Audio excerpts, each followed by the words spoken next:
प्यारे विद्यार्थियों, हम लोग पढ़ेंगे प्रश्नावली 4.2 का पहला सवाल।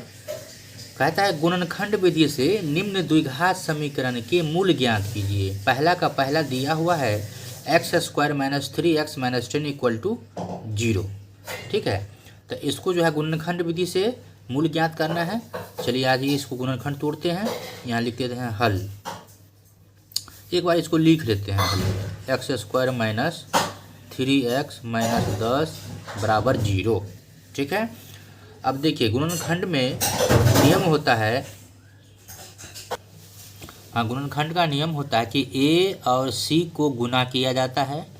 जितना होता है उसको ऐसे दो अंकों से गुना करेंगे कि उतना पुर जाए और जोड़ने अथवा घटाने पर ये बिचला भी पुर जाए। ठीक है, तो आइए इसको चेक करते हैं। यहाँ जैसे एग्जाम्पल ले लीजिए, मान लीजिए यहाँ कुछ नहीं है तो यहाँ 1 मानेंगे और यहाँ 10 है तो 1 को 10 से गुना करेंगे तो कितना होगा? 10 होगा। रफ कार्य करके देख लेते हैं, 10 होगा। इस 10 का क्या करेंगे, पहले फैक्टर तोड़ेंगे तो 2 5, 2 पंचे 10 हो गया, 5 1 5 ये हो गया। अब क्या करना है, तब ये 2 5 को ऐसे दो भाग में बांटना है कि दोनों को जोड़ने अथवा घटाने पर, ठीक है, ये -3x हो जाए। तो क्या करेंगे इस दोनों को कि जोड़ने चाहे घटाने पे -3x हो जाए। तो यदि हम इस 2 और 5 को, ठीक है, यदि हम -5x और प्लस 2x लिख देते हैं, 2 ये रह गया और 5 ये हो गया। इसमें माइनस लगा देते हैं, प्लस लगा देते हैं, x लगा हुआ है इसलिए यहाँ x लगा देते हैं। तो अब देखिए -5x + 2x बराबर कितना हो जाएगा? तो -3x हो जाएगा ना। तो इतना पुर गया, तो -3x पुर गया। तो इसका मतलब है इसके जगह पर क्या हो जाएगा, तो इसके जगह पे ये लिखा जाएगा। ठीक है, तो यहाँ इसको लिख लेते हैं। a और c में कोई परिवर्तन नहीं होगा, a और c वैसे ही उतरेगा। तो चलिए उतार देते हैं। x² का x², अब -3x के जगह पे क्या लिखेंगे? -5x अब प्लस 2x अब -10 का -10 = 0। अब जो है इसमें से हम कॉमन निकालेंगे, तो कॉमन कितना निकालेंगे? तो x निकाल लेते हैं कॉमन। तो x निकाल लेंगे तो x² है तो एगो x बच जाएगा, माइनस है तो माइनस, x से x कट गया तो बचे कितना? 5। प्लस है तो प्लस, इसमें से क्या करते हैं तो 2 कॉमन निकाल लेते हैं। 2 निकाल लेंगे तो कितना बच जाएगा? x बच जाएगा। प्लस माइनस हो गया माइनस, 2 का को 5 में पढ़ेंगे तो 10 हो जाएगा। यहाँ 5 देंगे, बराबर 0 है तो 0। ठीक है, अब देखिए ये दोनों तो एक रंग मिल रहा है तो दोनों में से एगो कॉमन निकालेंगे तो कितना हो जाएगा? x - 5 हो जाएगा, एगो हो जाएगा x + 2। तो यहाँ लिखेंगे x + 2 बराबर 0। और ये बराबर 0 जो है इसके लिए भी है और इसके लिए भी है, तो इस दोनों को हम अलग अलग कर लेते हैं। तो यहाँ लिख लेते हैं x - 5 बराबर 0 तथा, या भी लिख सकते हैं यहाँ, तथा भी लिख सकते हैं। और यहाँ लिख लेंगे x + 2 बराबर 0। दोनों को अलग अलग कर लिए। अब दोनों को अलग अलग करने के बाद अब इसमें x का मान निकालेंगे तो यहाँ हो जाएगा, इसीलिए x बराबर -5 जो है बराबर से पहले है, बाद में भेजेंगे तो प्लस में चला जाएगा, इतना हो जाएगा। तथा इसमें जो है इसमें ब्रैकेट नहीं देंगे, ठीक है, ब्रैकेट हटा देंगे। तो x + 2 बराबर 0 है तो x बराबर कितना हो जाएगा? प्लस में 2 है, बराबर के बाद भेजेंगे क्या हो जाएगा? माइनस में चला जाएगा। तो ये हमारा जो मूल हो गया, क्या हो गया? तो यहाँ लिख देंगे मूल जो हो गया 5 हो गया और -2 हो गया। तो यहाँ लिख देंगे अतः मूल बराबर, मूल का तथा ज्ञात करने के लिए प्रश्न में मूल ज्ञात करें।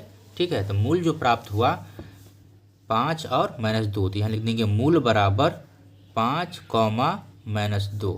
ये हो गया आंसर। ठीक है, प्रश्नावली 4.2 का पहला का दूसरा सवाल, गुणनखंड विधि से मूल ज्ञात करना है। क्वेश्चन है 2x² + x - 6 बराबर 0। तो हल करेंगे, यहाँ एक बार इसको लिख लेते हैं। तो लिख हो जाएगा 2x² + x - 6 बराबर 0, इतना हो जाएगा। अब इसका नियम है गुणनखंड तोड़ने का कि a और c को गुना किया जाता है और गुना करने के बाद उसको ऐसे दो अंकों में बांटेंगे कि कि उसको गुना करने पे उतना भी पुर जाए और जोड़ने पे घटाने पे बिचला भी पुर जाए। तो यहाँ x है, तो यानी x इसके पीछे एक छुपा हुआ है, मतलब एक आना चाहिए दोनों का कम्बिनेशन। जैसे यहाँ देख लीजिए, रॉफ करके चेक कर लेते हैं। ए और सी को गुना करते हैं तो 2 और 6 गुना करेंगे तो 6 दूना हो गया 12।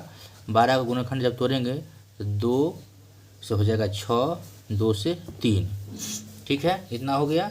अब ये तीन को जो अंक आया, ये तीनों को ऐसे दो भागों में बांटना है कि दोनों को जोड़ने अथवा घटाने पे ये x पुर जाए। ठीक है, तो ऐसा करते हैं, यदि हम 2 दूना 4x ले लेते हैं और यहाँ पर ले लेते हैं -3x, इस 3 को लिख लेते हैं यहाँ पे, मान लीजिए x लगा हुआ है इसलिए इसमें x लगा देंगे दोनों में, और दोनों का अब क्या करेंगे तो इतना पुर जाएगा। तो यदि हम यहाँ घटाएंगे तो 4x में से 3x गया, तब ना एगो x बचेगा।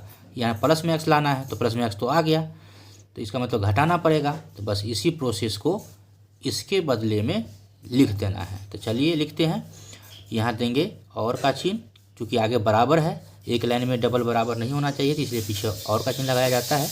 अब यहाँ ए को सेम लिखेंगे ऐसे ही, 2x² प्लस x की जगह पे लिखेंगे कितना, तो 4x - 3x, यहाँ लिखेंगे 4x - 3x।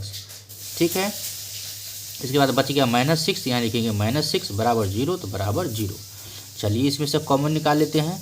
इसमें से कॉमन निकलेगा 2x² है, तो ऐसा करते हैं 2x कॉमन निकाल लेते हैं। 2x कॉमन निकालेंगे तो एगो x बच जाएगा, अब प्लस ये x से x कट गया। कॉमन निकालने का मतलब होता है भाग देना। ठीक है, तो x से x कट गया तो 2 दूनी 4, यानी 2 जब हो जाएगा, यहाँ माइनस है तो माइनस लिखेंगे। इसमें से जो है 3 कॉमन निकाल लेते हैं। ठीक है, ये बच जाएगा x और माइनस माइनस हो गया प्लस। अब 3 का को 2 बार पढ़ेंगे तो 6 हो जाएगा, इसलिए यहाँ लिखेंगे 2 बराबर 0।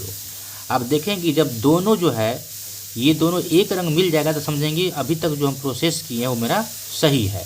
ठीक है, तो ये दोनों एक रंग मिल रहा है, इसका मतलब है दोनों में से एक को कॉमन लेना है। तो चलिए कॉमन ले लेते हैं, x + 2, दोनों में से कोई एक लिख लेना है। बच जाएगा ये कितना, 2x - 3, यहाँ लिख देंगे बराबर 0 है तो बराबर 0।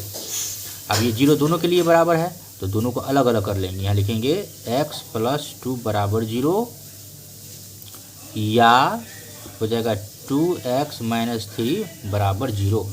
ठीक है, अब इसमें से जो है यहाँ लिखेंगे, इसलिए x बराबर से पहले 2 प्लस में है, उधर भेजने के लिए क्या हो जाएगा, माइनस में हो जाएगा 2, ये हो गया।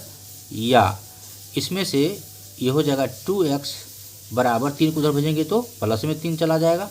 ठीक है, तो इसमें से x यदि हम निकालते हैं तो इसीलिए x बराबर हो जाएगा 3/2, इतना हो जाएगा। अब हमको मूल जो मालूम हुआ, x का एक मान निकला है -2, एक निकला है 3/2, तो ये दोनों मूल मालूम हो गया तो यहाँ लिख देंगे। अतः हमको मूल ज्ञात करना था तो मूल तो निकल गया, लेकिन अतः मूल बराबर कितना, तो -2, 3/2, ये हो गया आंसर। ठीक है।